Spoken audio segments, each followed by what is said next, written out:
주시는 말씀 구약성경 요나서 1장 1절에서 12절 말씀입니다. 구약성경 1287면에 있습니다.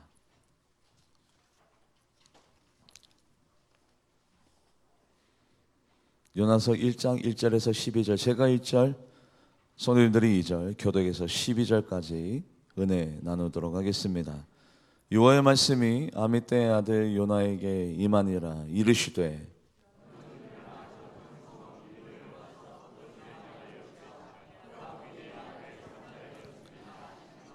그러나 요나가 여호와의 얼굴을 피하려고 일어나 다시스로 도망하려 하여 욥바로 내려갔더니 마침 다시스로 가는 배를 만난지라.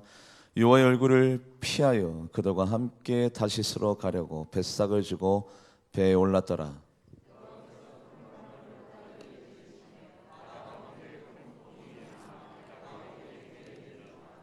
사공들이 두려워하여 각각 자기의 신을 부르고 또 배를 가볍게 하려고 그 가운데 물건들을 바다에 던지니라. 그러나 요나는 배 밑층에서 내려가서 누워 깊이 잠이 든지라.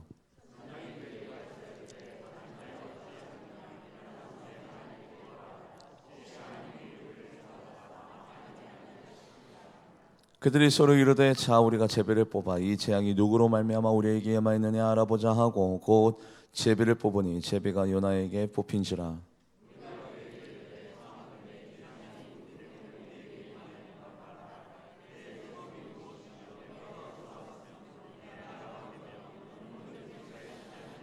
그가 대답하되 나는 히브리 사람이요 바다의 육지를 지으신 하나님의 하늘의 하나님 여호와를 경외하는 자로라 하고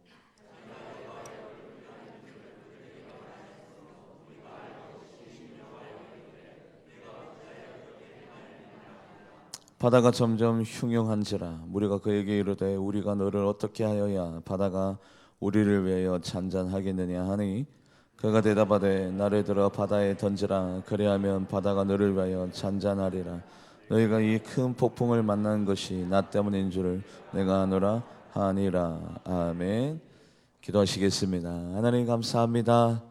이 자리가 우리가 머무를 초소요 안식의 자리임을 우리는 알고 있습니다. 이 자리에서 평안이 나에게 깃들고 하나님의 말씀이 영의 양식이 되어져서 나의 영을 살찌우고 다시 한 번 더 저 거칠은 세상을 향해 달려나갈 수 있는 영적인 재무장이 이 자리에서 있는 줄 우리는 알고 있사오니 하나님 우리의 찬양과 예배를 받아주시고 우리 성도님들에게 영적인 믿음을 풍성하게 더하여 주시었고 우리 성도님들의 마음 가운데 하나님을 경외하는 마음이 부릿듯 일어나게 하여 주시었고 삶 가운데 찌든 여러 가지의 문제, 정치, 경제, 사회 문제 여러 가지의 문제들의 마음들이 예배드리는 동안에 하나님의 말씀을 통해서 해결함 받고 자유함을 얻어 누리는 시원케 되어지는 역사와 능력이 나타나게 하여 주시옵소서. 하나님 오늘 이 자리에 하나님의 영의 임재가 팽배하고 가득하여서 우리 성도님들이 예배 자리에 하나님의 영이 이 자리에 있는 연고로 스랍들이 오르락 내리락거리며 하나님의 옷자락이 이 자리에 머물며 하나님의 임재하심을 통해서 성령님의 왕림과 교통이 일어나는 것이 우리 모두 다가 인정되어질 수 있도록 한량없는 은혜를 내려 주시옵소서. 감사드리며 살아계신 예수님의 이름으로 간절히 기도하옵나이다. 아멘. 증평 장로교회 박영재 목사님이 대신방을 떠나려고 그렇게 준비하고 있었습니다. 우리 예전에 목사님들 대신방 떠날 때 많은 우리 대신방 우리 같이 협력해서 신방을 하는 동참 인원들이 많이 있었죠.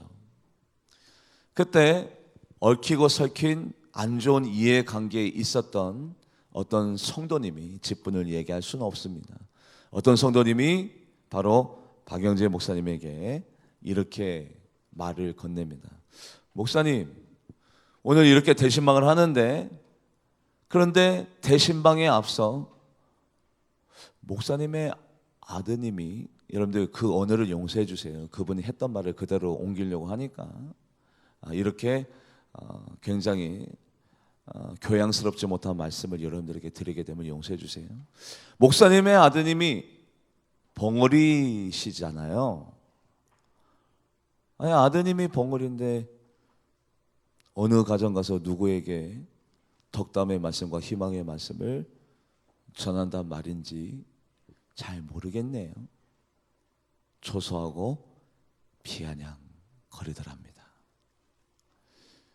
목사님과 잘못된 얽히고 섞인 이해관계에 있었던 어떤 성도님이 마음가짐 가운데 목사님의 마음을 아프게 하려는 어떤 의도를 가지고 그런 말을 건넨 거예요. 맞아요. 박영재 목사님의 아드님이 말을 할 수도 없고 들을 수도 없는 그런 장애를 갖고 있는 아드님이 있으셨다는 것은 사실 맞습니다. 맞는 얘기예요. 맞는 얘기인데 그것을 빗대요. 어느 가정 가서 어떤 덕담의 말씀과 어떤 위로를 해줄 수 있겠습니까? 목사님의 가정 자체가 그런데 목사님의 코가 석자고 목사님 가정 자체에 큰 어려움이 있고 환란이 있는데 어느 가정 가서 누구를 자유케 하고 누구를 기쁘게 할 수 있단 말입니까? 라는 그 성도님의 말씀을 듣고 자꾸 박영재 목사님의 눈에서 눈물이 나기 시작합니다. 대신방을 웃는 얼굴로 맞춰야 되겠는데 할 수가 없는 거예요. 아무리 웃고 싶어도 아무리 티를 내고 싶지 않아도 눈에서 눈물이 나서 대신방을 진행할 수 없는 겁니다. 목사님이 죄송합니다. 우리 신방 대원님들 오늘은 제가 대신방을 계속 이어서 할 수 없을 것 같습니다. 죄송합니다. 오늘 대신방은 이쯤에서 그만두도록 하겠습니다. 그러고 난 다음에 산으로 올라가셨습니다. 기도의 처소에 가서 하나님과 단판 짓습니다. 하나님, 저 목회하고 싶지 않습니다. 너무나도 힘들고 어렵습니다. 그 성도님의 말씀이 맞습니다. 내 가정이 온전치 못한데 내 자신이 스스로 이렇게 어려움과 환난 가운데 있는데 누구에게 복음의 말씀을 전하고 누구에게 위로의 말씀을 전할 수 있겠단 말입니까? 누구에게 은혜를 끼칠 수 있단 말입니까? 저 목회의 길 걸어가고 싶지 않습니다. 목회 당장 그만두겠습니다. 오늘부로 목사의 직함을 내려놓겠습니다. 하나님과 상의를 올려드리려고 기도의 처소에 나간 것이 아니라 하나님 앞에 통보하려 그렇게 기도를 마치고 일어서려고 하는데 하나님의 음성을 박영재 목사님이 듣게 되었습니다. 그 하나님의 음성은 바로 이 말씀이었습니다. 내 길을 가라. 내 길을 가라. 하나님, 제가 어떻게 이 길을 걸어갑니까? 그런 말씀을 듣고 그렇게 생각하는 성도님 앞에서 어떻게 제가 목회를 할 수 있단 말입니까? 아니, 내 길을 걸어가라.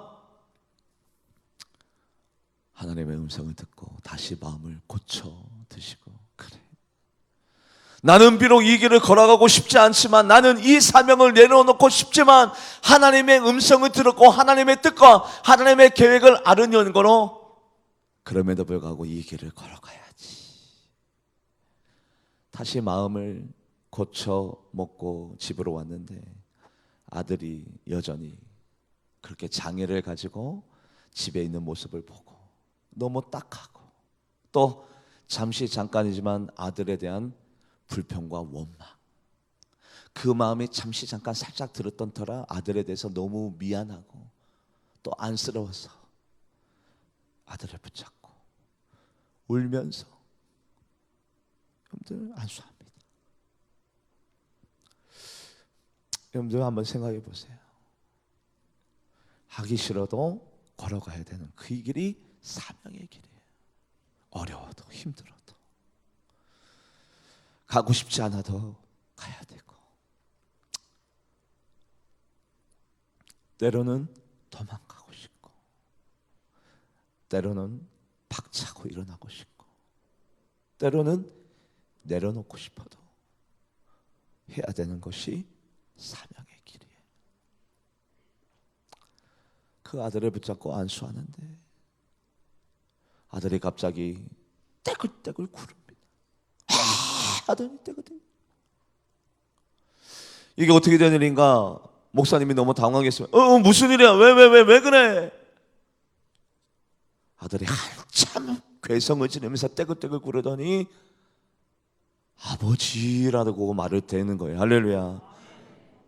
이 세상에 태어나서 처음 말을 했는데 그 말이 아버지. 할렐루야. 고쳐졌어요. 기적이 나타났습니다. 이적이 나타났습니다.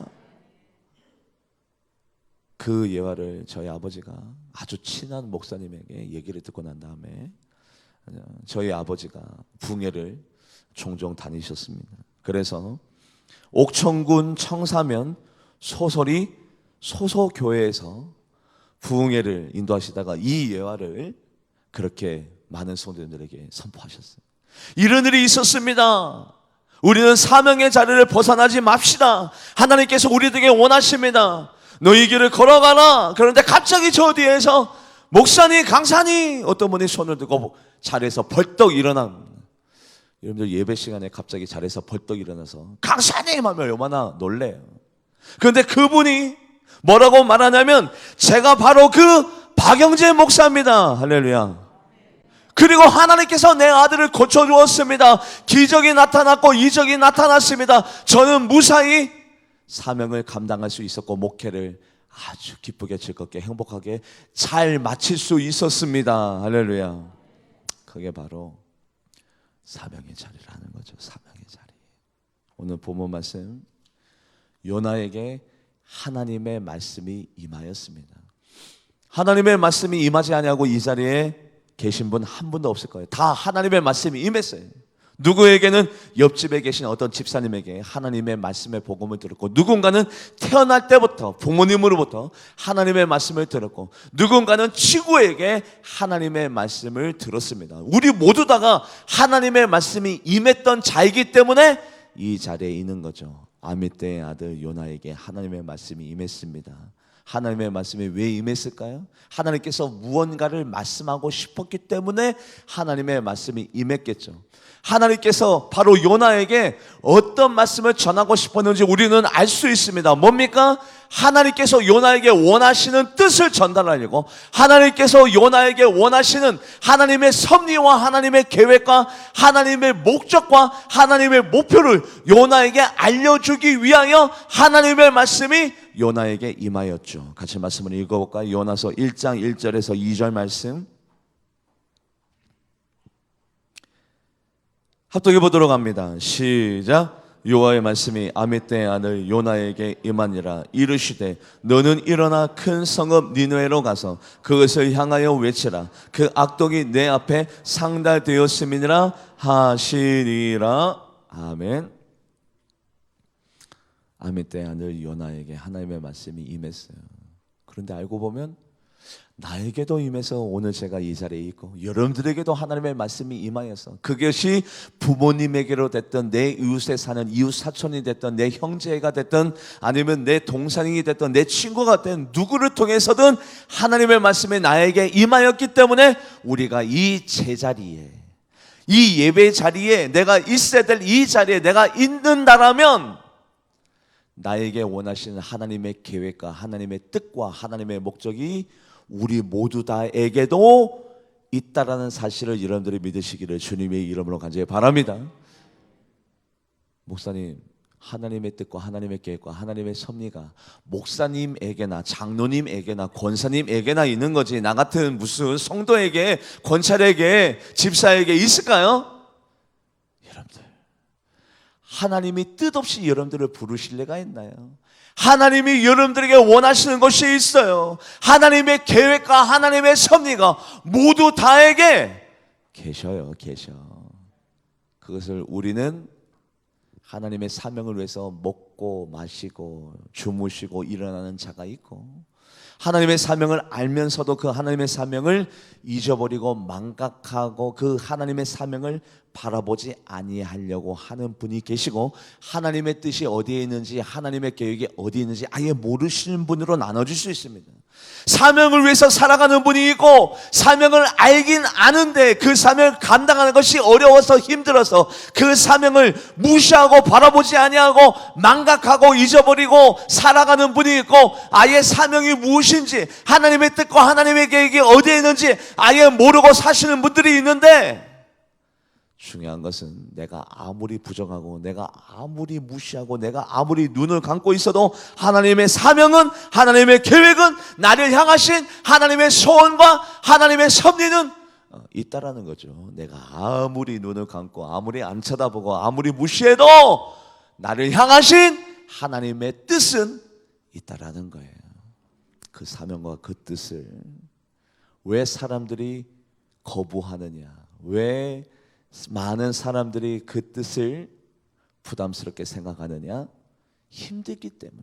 사명을 감당하려고 한번 해보세요. 힘이 들어갑니다. 노력이 필요합니다. 희생이 들어갑니다. 열정이 필요합니다. 에너지가 소비됩니다. 사명을 감당하기 위해서는 어렵습니다. 많은 희생과 땀과 눈물과 노력이 필요합니다. 아니나 다를까 아미떼 아들 요나에게 하나님께서 명령합니다. 뭐라고 명령하느냐? 요나야, 요나야, 너는 일어나라. 그 안락한 자리에서, 편안한 자리에서, 너의 익숙한 그 자리에서 일어나서 너는 가라, 걸어가라. 내가 원하는 그 장소로, 내가 원하는 그 뜻의 장소로 너는 걸어가서 그 사람들에게, 니느웨 사람들에게 외치라. 여러분들, 하나님이 원하시는 세 가지의 단어가 뭡니까? 일어나라, 가라, 외쳐라.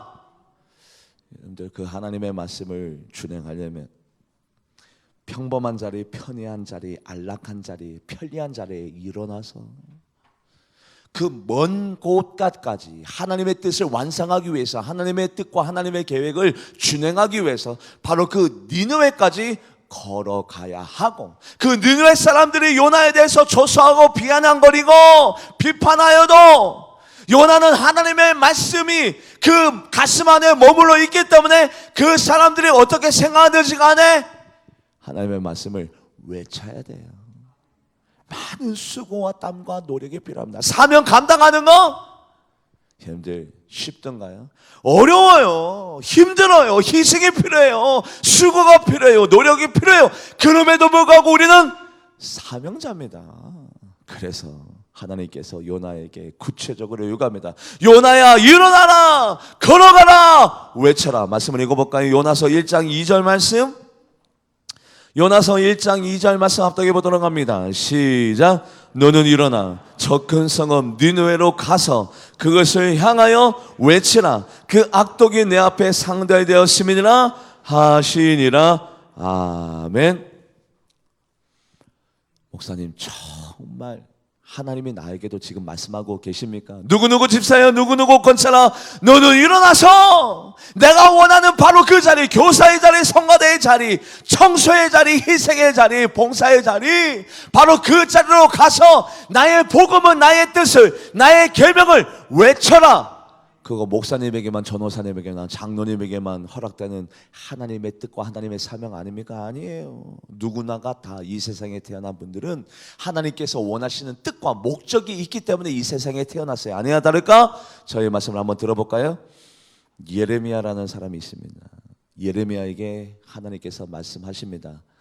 내가 너를 모태에서, 태에서부터 내가 너를 조성하였고, 착상된 것이 부정 모율로 착상된 것이 아니라 내가 허락되었기 때문에 내가 너를 이 세상에, 너의 부모님을 통해서 나의 뜻 가운데 네가 이 세상에 태어나게 되었고, 성별 남잔지 여잔지까지도 내가 너를 주장하였고, 이 세상에 태어나서 네가 어떻게 살아가기를 내가 원하는 줄 아니? 예레미야야, 너는 이 세상에 태어나서 선지자의 사명을 감당하라고 내가 너를 모태에서부터 조성했어. 같이 말씀을 읽어볼까요? 예레미야 1장 5절 말씀 합독해 보도록 합니다. 시작. 내가 너를 모태에서 짓기 전에 너를 알았고, 내가 배에서 나오기 전에 너를 성별하였고, 너를 여러 나라의 선지자로 세웠노라 하시기로. 그래요. 누구나에 다 하나님의 뜻이 있어요. 당신은 예배자로, 당신은 중보자로, 당신은 기도자로,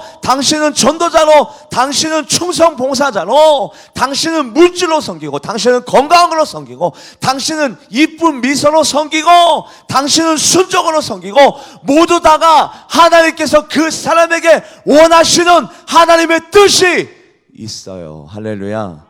있어요. 모른 척 하지 마세요. 힘들다고 그 자리를 부정하지 마세요. 경시하지 마세요. 있어요.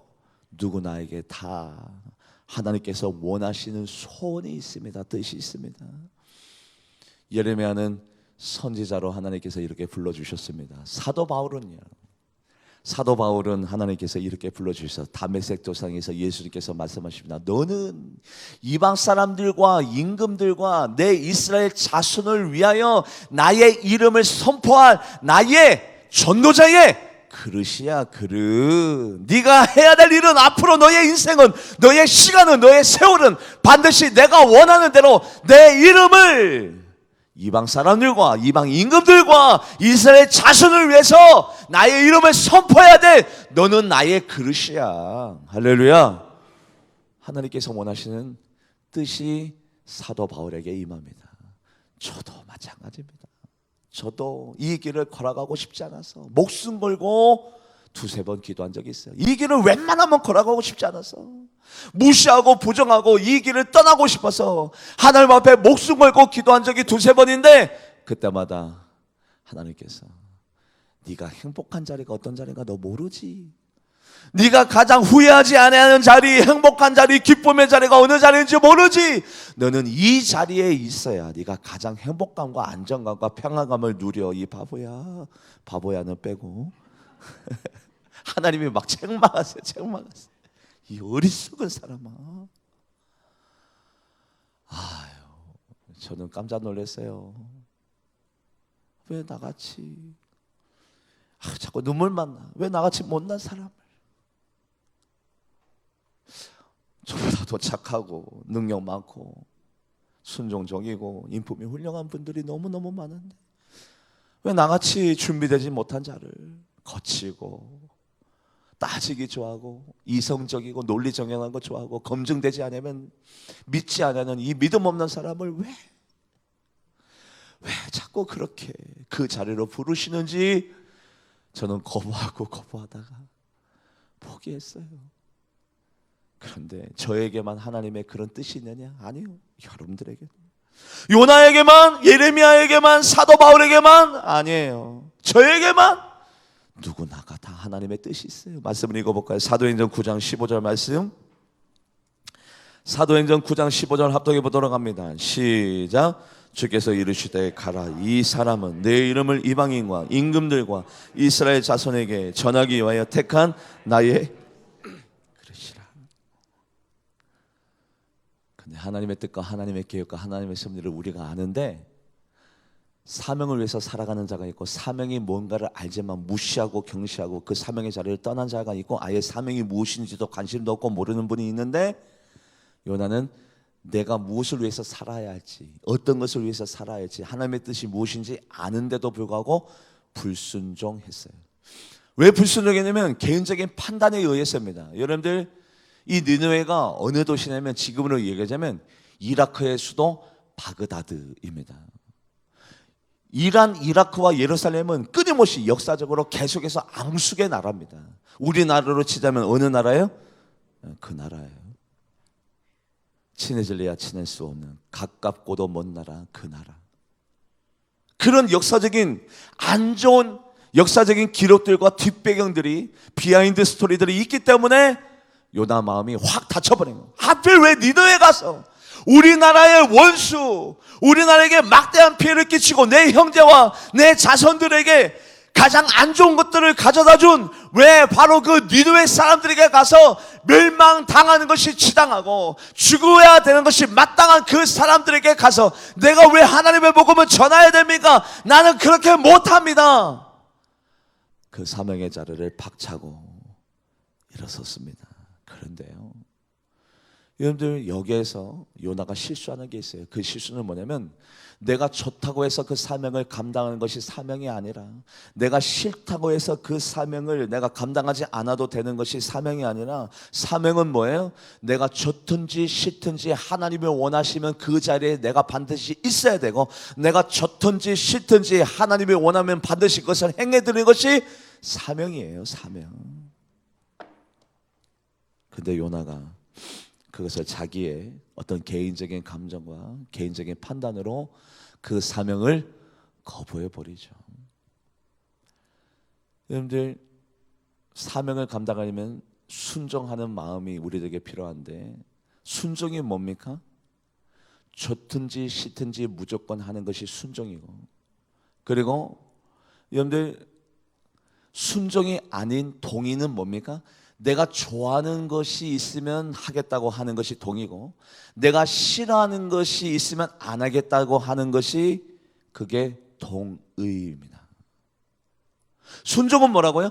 좋든지 싫든지 나는 하기 싫은데 하는 것이 순종이고, 나는 꺼리낌이 있는데 나는 그것을 하고 싶지 아니하는데도 불구하고 하나님의 뜻과 하나님의 계획이 있기 때문에 그것을 어거지라도 부득불이라도 하는 것이 순종인데, 진정한 순종의 의미를 같이 말씀을 읽어보도록 하죠. 예레미야 42장 6절 말씀, 예레미야 42장 6절 합독해 보도록 합니다. 시작. 우리가 당신을 우리 하나님 여호와께 보내면 그의 목소리가 우리에게 좋든지 좋지 않든지를 막론하고 순종하려 함이라. 우리가 우리 하나님 여호와의 목소리를 순종하면 우리에게 복이 있으리라 하니라. 그래요. 여러분들 말씀을 보면 뭐하든지 좋든지 뭐하든지 좋지 않든지 그것을 떠나서 막론하고, 그게 순종이라는 거죠.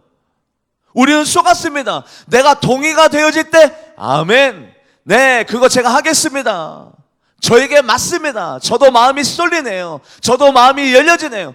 그때 하는 것이 순종이 아니라 좋든지 싫든지 꺼리낌이 있든지 그 자리가 불편하든지 어렵든지 그것을 떠나서 하나님이 원하신다라면 그 자리에 가고, 하나님이 기뻐하신다라면 그것을 감당하고, 하나님이 좋으시다라면 내가 그것이 싫어도 하나님이 기뻐하시다라면 그것을 행해 드리는 것이 순종인 줄 여러분들이 믿으시기를 주님의 이름으로 간절히 바랍니다.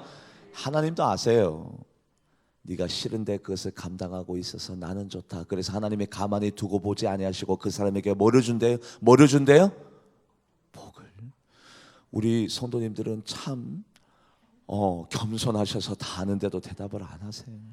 방금 전에 읽었는데도 안 읽은 척하고 계시는데, 한 번 더, 너무 중요한 말씀이기 때문에 죄송합니다. 한 번 더 말씀을 합독해 보도록 합니다. 예레미야 42장 6절 말씀, 순종하는 분들에게 좋든지 싫든지 순종하면 하나님께서 약속을 해주신 것이 있는데, 예레미야 42장 6절 합독해 보도록 합니다. 시작. 우리가 당신을 우리 하나님 여호와께 보내면 그의 목소리가 우리에게 좋든지 좋지 않든지를 막론하고 순종하려 함이라. 우리가 우리 하나님 여호와의 목소리를 순종하면 우리에게 복이 있으리라 하니라. 그래요. 아멘.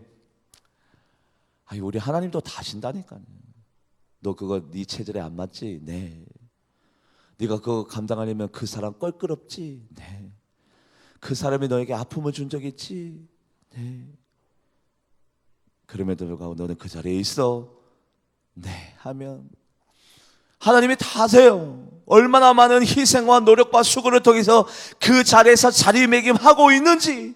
싫은데도 하나님 영광 위해서, 어려워도 하나님을 사랑하는 마음으로, 힘들어도 하나님의 말씀이 나에게 임했기 때문에 그 자리에서 고소하고 순종하면서 나아가면 하나님이 가만히 두고 계실 리가 있나?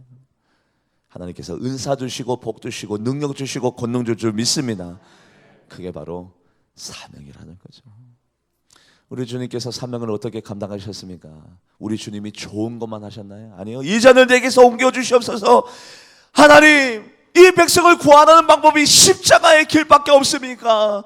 두렵습니다, 무섭습니다, 떨립니다. 이 잔을 내게서 옮겨 주시옵소서. 십자가의 방법 말고 다른 방법으로 이 백성들을 구원할 수 있는 그 방법을 저에게 알려주세요. 근데 저의 뜻대로 하지 마시고 아버지의 뜻대로 해주세요. 아버지의 뜻대로. 우리 예수님께서 사명을 감당하는 동안에 아니오라고 한 적이 없어요. 이것은 나에게 맞기 때문에 예, 이것은 나에게 맞지 아니하기 때문에 못해요, 안 해요. 아니오의 영성이 예수님의 영성이 아닙니다. 예수님의 영성은 싫어도 예, 나에게 맞지 않아도 예, 정말 하기 싫어도 예, 예스의 영성이 우리 주님의 영성이에요. 같이 말씀을 읽어볼까요? 고린도후서 1장 18절에서 19절. 고린도후서 1장 18절에서 19절 말씀 합독해 보도록 합니다. 시작. 하나님은 미쁘시니라. 우리가 너희에게 한 말은 예하고 아니라 함이 없노라.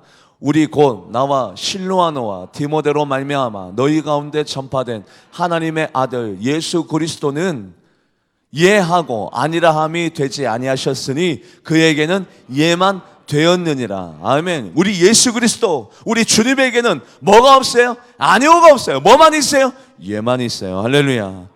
예하는 자가 순종할 수 있고 예하는 자가 사명을 감당할 수 있어요. 아브라함도 마찬가지입니다. 믿음으로 아브라함을 불렀을 때에 순종하여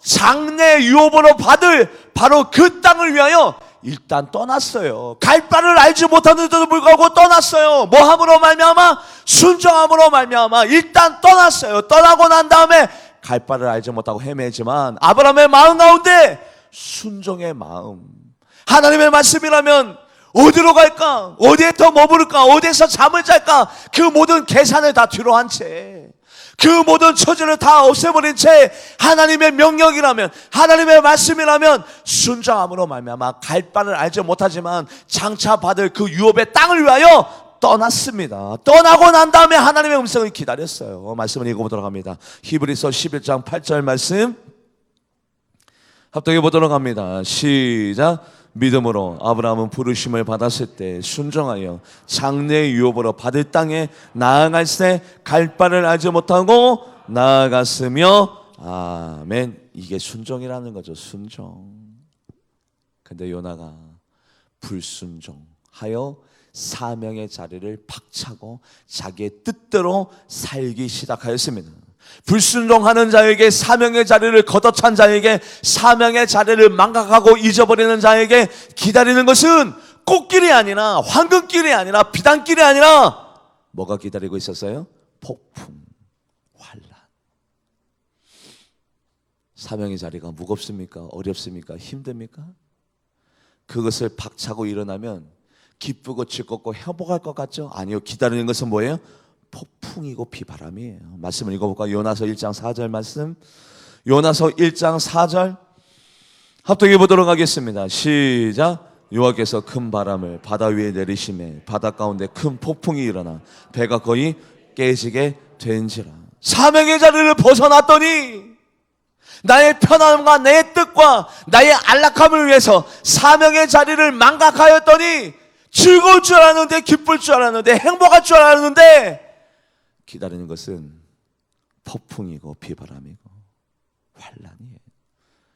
제가 많은 분들을 알고 있습니다. 많은 분들을 알고 계시는데 그분들 중에 돈은 많은데 100억대, 200억대, 300억대 돈은 많은데 그리고 물질이 흘러 넘치고 있는데 그분들 고백 가운데 어떤 고백이 나오는 줄 아십니까?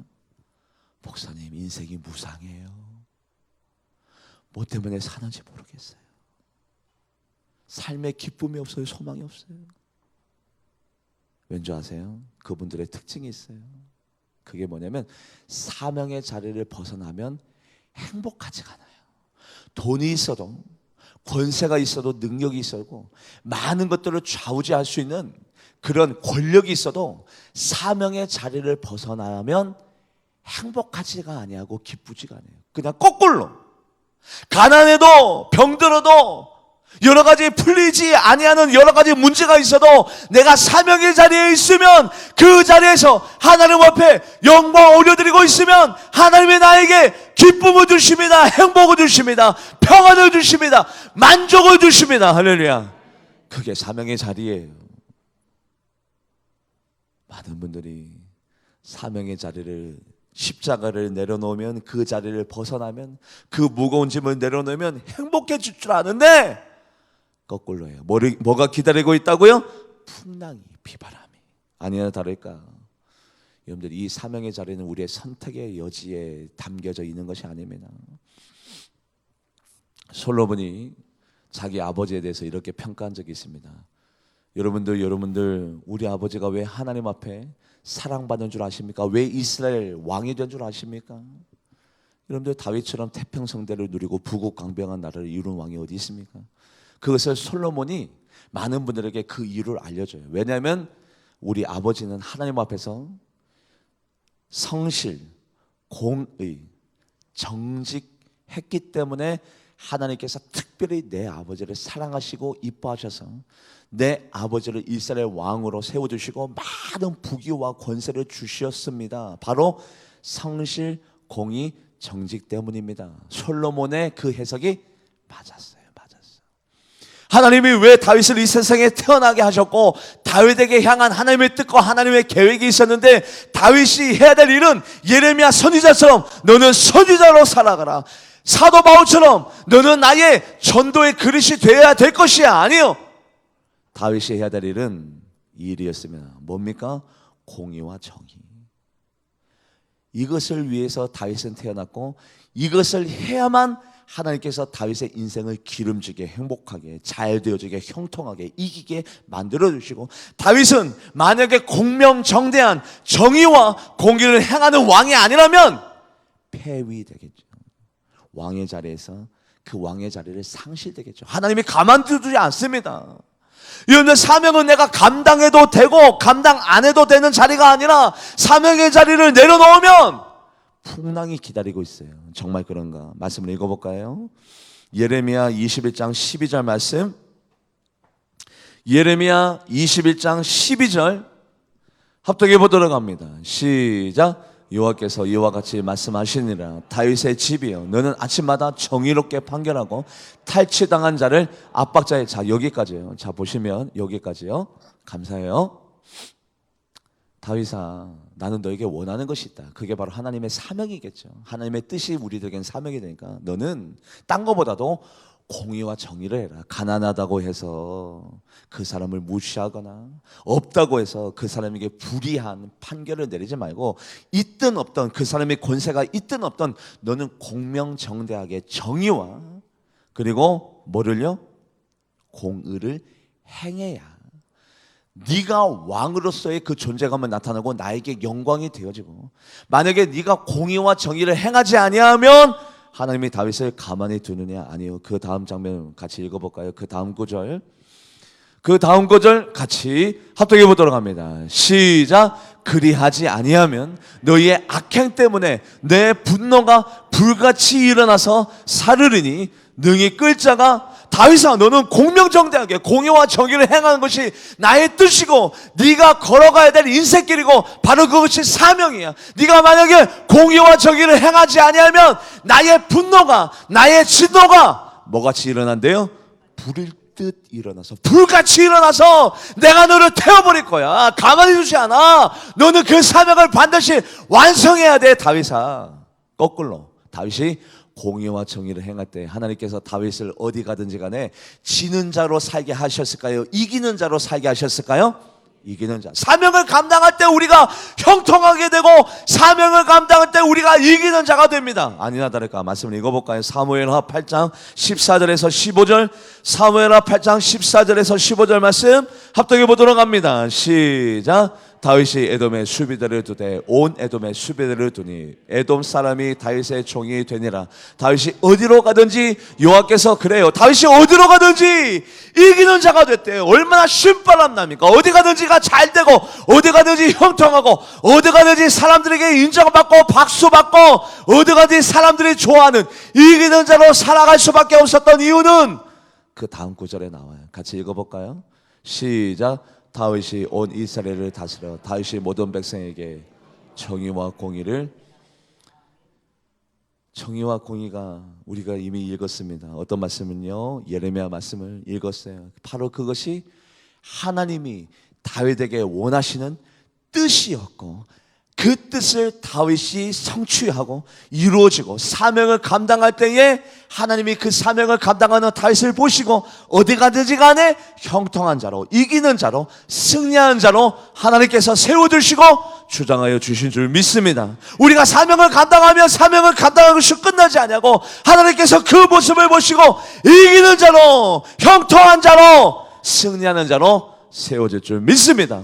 거꾸로 우리가 사명을 던져버리면, 힘들다고 해서 어렵다고 해서 사명을 망각하면 하나님의 진노가, 하나님의 분노가 뭐같이 일어난대요? 뭐같이요? 불같이. 요나에게는 풍랑과 세찬 비바람이 기다리고 있었어요. 어떻습니까? 사명 감당하는 거 어려워요. 왜 어렵느냐? 너는 안락한 자리, 편안한 자리, 익숙한 자리에서 일어나서 네 시간을 쪼개고 너의 생활을 나누고 너의 시간을 하나님 앞에 드리면서 너는 일어나. 그 원수의 나라까지. 꺼리낌이 있지만, 너무너무 어려운 마음이 들지만, 내 마음에 맞지 않지만 그 원수의 나라 이라크 바드다가까지 걸어가서 그 원수의 나라에 가서 너는 나의 복음을 전하라. 얼마나 어렵습니까? 어렵지만 힘들지만 사명을 감당하는 것이 내가 행복해질 수 있는 비결이에요. 내가 하나님의 능력과 하나님의 권능과 하나님의 이기게 하심과 하나님의 승리가 내 삶 가운데 가득가득 흘러넘치게 될 줄 믿습니다. 그런데 그 사명의 자리를 벗어놓고 그 사명의 자리를 망각했더니 뱃사람들이 다 요나에게 이렇게 책망합니다. 뭐라고 책망하냐면, 어찌하여 그렇게 행하였느냐? 요나야, 어찌하여 네가 하나님의 사명의 자리를 벗어나고 하나님의 말씀을 망각하고 어찌하여 그렇게 행하였느냐? 너 때문에 우리도 죽게 생겼잖아. 너 때문에 어찌 그리 행하였느냐?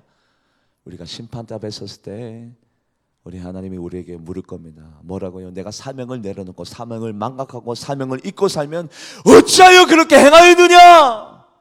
그 말을 들을 수밖에 없어요. 말씀을 읽어볼까요? 요나서 1장 10절 말씀. 요나서 1장 10절 말씀 합독해 보도록 합니다. 시작. 자기가 여호와의 얼굴을 피함인 줄을 그들에게 말하였으므로 무리가 알고 심히 두려워하여 이르되 내가 어찌하여 그렇게 행하였느냐 하니라. 사명의 자리 내려놓으면 책망과 폭풍과 하나님의 진노가 부리듯 일어나는데, 심판탑에 섰을 때 책망받는 자가 될 겁니다. 어떤 책망? 내가 어찌하여 그렇게 행하였느냐. 그때는 돌이킬 수도 없어요. 후회해도 소용이 없어요. 기회가 오지 않아요. 기회가 두 번 다시 주어지지 않습니다. 하나님께서 나에게 원하시는 그 자리에서 하나님의 사명을 감당하고 하나님의 뜻을 성취하여 나갈 때 가장 기쁘고 즐겁고 행복하고 이기는 자로 승리하는 자로, 다 보세요. 정의와 공의를 행할 때 하나님의 어디 가든지 간에 이기는 자로 세워주시더라. 예레미야야, 너는 나의 선지자다. 사도 바울아, 너는 나의 전도의 그릇이야. 누구누구 권사야, 누구누구 집사야, 누구누구 권사라. 너를 향한 나의 계획과 나의 뜻이 있단다. 그 뜻을 알고 순종하는 자가 되어지는 여러분들과 제가 되기를 주님의 이름으로 간절히 축원드립니다. 기도하도록 하겠습니다. 하나님, 사명을 감당하고 하나님의 말씀이 임했을 때에 내가 그 자리에서 일어나 하나님이 원하시는 그 자리로 가서 하나님의 말씀을 외치며 선포하는 우리 모두가 되게 하여 주시옵소서. 감사드리며 살아계신 예수님의 이름으로 간절히 기도하옵나이다. 아멘. 우리 찬